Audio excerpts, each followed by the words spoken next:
Association of Malayalam movie artist അമ്മയിൽ ഇപ്പോൾ കുറേ കാലങ്ങളായിട്ട് ഒരുപാട് പ്രശ്നങ്ങൾ നടന്നുകൊണ്ടിരിക്കുകയാണ്. അതായത് ഇന്നസെന്റ്, ഇടവേള ബാബു ഒക്കെ നല്ല കാലഘട്ടത്തിൽ അവർ പ്രസിഡന്റും സെക്രട്ടറിമാരൊക്കെ ആയിട്ടിരുന്ന കാലഘട്ടത്തിൽ അമ്മ എന്ന സംഘടന എന്ന് കേൾക്കുമ്പോൾ നമുക്ക് ഭയങ്കര ഒരു അഭിമാനമായിരുന്നു. ഒരു താര സംഘടന എന്ന രീതിയിൽ ഭയങ്കര അഭിമാനമുള്ള നിമിഷങ്ങളായിരുന്നു നമുക്ക്.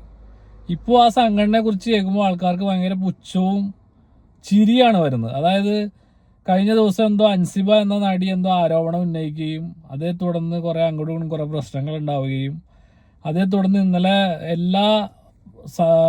അതിൻ്റെ നേതൃത്വത്തിലുള്ള എല്ലാ ആളുകളും ഒരുമിച്ച് രാജിവെക്കുകയും ചെയ്തു. അതായത് ഒരു സംഘടനയെ മുന്നിട്ട് നയിക്കാനായിട്ട് കഴിവുള്ള ഒരാൾ പോലും ആ സംഘടനയിൽ ഇല്ല എന്നുള്ള നിലവിൽ ഇല്ല എന്നുള്ളതാണ് ഏറ്റവും ദുഃഖകരമായ കാര്യം. അതായത് ഒരു സംഘടന എന്ന് പറഞ്ഞു കഴിഞ്ഞാൽ ആ സംഘടനയിൽ എന്തെങ്കിലും ഒരു പ്രശ്നം ഉണ്ടായിക്കഴിഞ്ഞാൽ ആ സംഘടനയിൽ തീർക്കാണ്ട് ആ പ്രശ്നങ്ങളെല്ലാം ചാനലിൽ വന്ന് ചർച്ച ചെയ്ത് ആകെ വഷളാക്കി ഒരു സംഘടന എങ്ങനെ തകർക്കാം എന്ന രീതിയിലേക്കാണ് ആ സംഘടന മുന്നോട്ട് പോകുന്നത്. അതായത് ഒരു നല്ല നേതൃത്വമില്ല സംഘടനയ്ക്ക്. അതിന് നയിച്ചുകൊണ്ട് പോകാൻ പറ്റിയ ഒരു നേതൃത്വം നിലവിൽ ഇപ്പോൾ മലയാള സിനിമയിലില്ല. ആ രീതിയിലാണ് ആ സംഘടന മുന്നോട്ട് പോകുന്നത്. ഒരുപാട് പ്രഗത്ഭരായ ആൾക്കാർ ഈ സംഘടനയിലുണ്ട്. ഈ സംഘടനയിൽ സൂപ്പർ സ്റ്റാർ മുതൽ ജൂനിയർ ആർട്ടിസ്റ്റുകളുണ്ട്. ഈ ജൂനിയർ ആർട്ടിസ്റ്റുകൾക്ക് വരെ അതിൽ നിന്ന് വേതനം കിട്ടിയിട്ട് വേണം ജീവിക്കാൻ. അങ്ങനെ പല രീതിയിൽ ഓരോ സംഘടനയ്ക്കും ഓരോ അതിൻ്റെതായ രീതികളുണ്ട്. ഇപ്പോൾ പാർട്ടി ആണെങ്കിലും സിനിമാ സംഘടനയാണെങ്കിലും ഏത് സംഘടനയായാലും അതിനെ മുന്നോട്ട് നയിക്കാൻ ഒരുപാട് ആളുകളുടെ കഠിനമായ പ്രയത്നം വേണം, നല്ല നേതൃത്വം വേണം. ഒരു സംഘടനയെ നശിപ്പിച്ചെടുക്കാൻ നമുക്ക് വളരെ എളുപ്പമാണ്. ഒരു സംഘടന നശിച്ചു കഴിഞ്ഞാൽ അതിനെ മുന്നോട്ട് നയിക്കാനായിട്ട് പിന്നീട് ശ്രമിച്ചാലൊന്നും നടക്കില്ല. നല്ല സംഘടന, നല്ല ആളുകളതിൽ തലപ്പത്ത് വന്നാൽ മാത്രം നടക്കില്ല. മലയാള സിനിമയിൽ ഇങ്ങനെ അങ്ങോട്ടും ഇങ്ങോട്ടും പരസ്പരം ആൾക്കാരെ ചെളി വാരി തേക്കുന്ന രീതിയിലുള്ള തേജോവധം നടത്താനല്ലാണ്ട് ഈ സംഘടനയെ കൊണ്ട് ഒരു ഗുണവുമില്ല.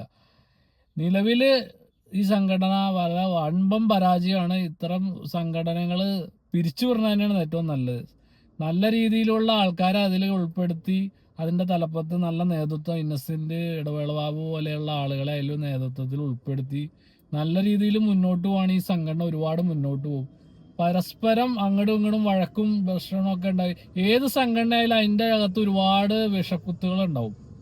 അതിപ്പോൾ പാർട്ടി സംഘടനകളാണെങ്കിലും ഏത് സിനിമാ സംഘടനകളായാലും സാംസ്കാരിക ഏത് സംഘടനകളാണെങ്കിലും അതിൽ ഒരുപാട് വിഷക്കുത്തുകൾ ഉണ്ടാവും. അവരെ മനസ്സിലാക്കി നമ്മൾ അവരെ തിരിച്ചറിഞ്ഞ് അങ്ങനെയുള്ള ആളുകളെയാണ് പുറത്താക്കേണ്ടത്. കുറെ ആൾക്കാരെ പുറത്താക്കും, കുറെ നല്ല ആളുകളെ എടുക്കും. അങ്ങനെ ചെയ്തിട്ട് കാര്യമില്ല. നമ്മുടെ ഇടയിൽ ആരാണ് ഇങ്ങനെ ഒരു പ്രശ്നം ഉണ്ടാക്കണം അവരെയാണ് പുറത്താക്കേണ്ടത്. ശരിക്കും പറഞ്ഞാൽ ഒരു കുടുംബത്തിൽ വന്ന ഒരു വിഷയം ആ കുടുംബം വിട്ട് പുറത്തേക്ക് പോകാണ്ട് ശ്രദ്ധിക്കേണ്ട അതിൻ്റെ നേതൃത്വം. ആ നേതൃത്വത്തിൻ്റെ ഏറ്റവും വലിയ പരാജയമായിട്ടാണ് ഞാൻ കാണുന്നത്. അതായത് ആ വിഷയം രമ്യമായിട്ട് ഇപ്പൊ ഇന്നസെന്റ് ഒക്കെ ഇരുന്ന കാലത്ത് വളരെ രമ്യമായിട്ട് പരിഹരിക്കേണ്ട ഒരു വിഷയം അദ്ദേഹമൊക്കെ വളരെ രമ്യമായിട്ട് പരിഹരിച്ചിട്ടുണ്ട്. ഒരുപാട് പ്രശ്നങ്ങൾ അദ്ദേഹം നേരിട്ടുണ്ട്. അദ്ദേഹം ഒരുപാട് പ്രശ്നങ്ങൾക്ക് പരിഹാരം കണ്ടിട്ടുണ്ട്. അതേപോലത്തെ നേതൃത്വം ഇനി വന്നാൽ മാത്രമാണ് ഈ സംഘടനയ്ക്ക് മുന്നോട്ട് പോകാൻ പറ്റുള്ളൂ. അല്ലെങ്കിൽ ഈ സംഘടന ഇനിയും തകർന്ന് തരിപ്പണമാവും. ഒരു സംഘടന രൂപീകരിക്കുക എന്ന് പറഞ്ഞത് ഭയങ്കര പാടുള്ള കാര്യമാണ്. ഒരുപാട് പ്രഗത്ഭരായ ആൾക്കാർ രൂപം നൽകി സംഘടന. നമുക്ക് വിഷമമുണ്ട്. ഒരു സിനിമ ആരാധകൻ എന്ന നിലയിൽ നമുക്ക് വളരെയധികം വിഷമമുണ്ട് ഈ സംഘടന ഈ രീതിയിൽ അധപ്പതിച്ചതിൽ. അത് ഇനിയെങ്കിലും നല്ല രീതിയിൽ നല്ല നേതൃത്വം വന്ന് ഈ സംഘടന മുന്നോട്ട് തന്നെ പോകണം എന്നാണ് എൻ്റെ ഒരു അഭിപ്രായം. ഒരുപാട് ആർട്ടിസ്റ്റുകൾ, ജൂനിയർ ആർട്ടിസ്റ്റുകൾ അടക്കം ഈ സംഘടനയിലുണ്ട്.